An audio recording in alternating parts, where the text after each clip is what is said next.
Let's get this out of the way. Your teen is not lazy, they're not broken, they're stuck. And it's not that they don't care, it's that their brain has been trained to escape discomfort instead of navigating through it accordingly. Every time they feel bored, stressed, or uncomfortable, they escape. Phone, snack, Netflix, scroll. So now sitting, patience feels wrong. Silence feels threatening, and effort feels unbearable. That's not laziness, that's a system failure in the nervous system, and it can be fixed. Dopamine addiction is real, but nobody talks about it. Every time they swipe, snack, or stream, they're getting hit with dopamine. They want more chemical. The problem is that dopamine adapts. The more you get, the more it satisfies. That's why they can scroll for 2 hours and then say, I'm still bored, and then probably even sleep until 11 and still say, I'm exhausted. They're not tired, they are dysregulated. And when the brain gets used to constant stimulation, real life with all its quiet, slow, effortless moments start to feel unbearable. It's not addiction in the traditional sense. It's dopamine training without discipline, and it's breaking their drive,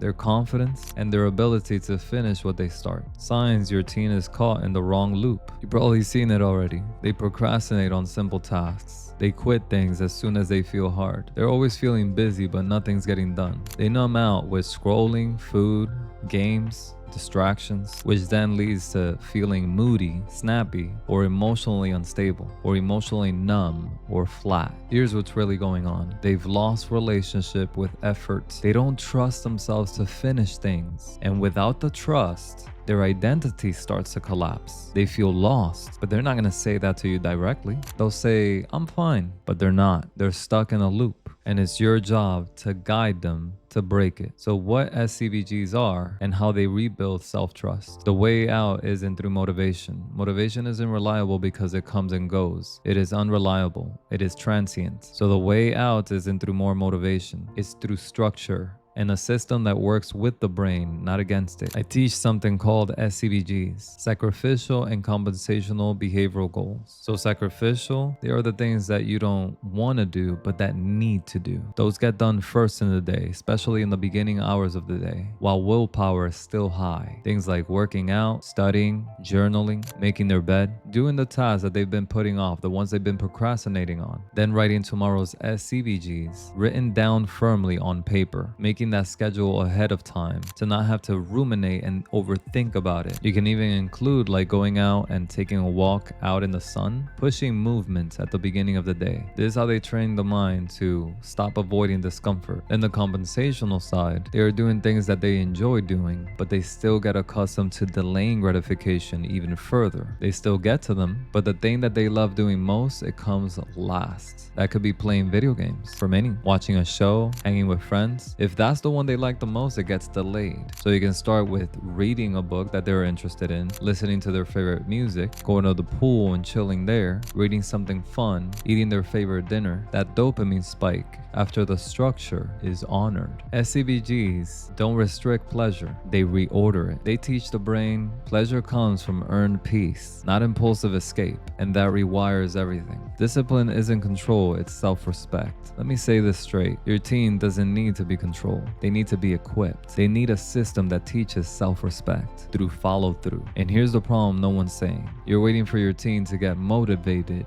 but motivation is a ghost. It shows up when it wants. It disappears when life gets hard. It's a feeling, not a plan. How many times have they said, I'll do it later. I'm just not in the mood. I need to feel ready. You know what that is? It's the motivation itself making excuses for a brain that never learned how to push through. We can't build their future on a mood swing, but we can build it on a structure. That's why we use the SCBGs. One sacrificial task done first, even when it's uncomfortable. One compensational reward earned at the end when work is done. That's how you train discipline. That's how you build identity. That's how you rewire the brain to stop needing motivation and start trusting structure. Because discipline is not punishment. Discipline is protection. It protects the future self from becoming someone they don't recognize. So if you're a parent, stop waiting for the spark. Light the structure. Show them how to finish what they start. Start with the SCBGs. Watch the next video when you're ready. We're just getting started. For more sports psychology, coaching, and therapy tricks, please like,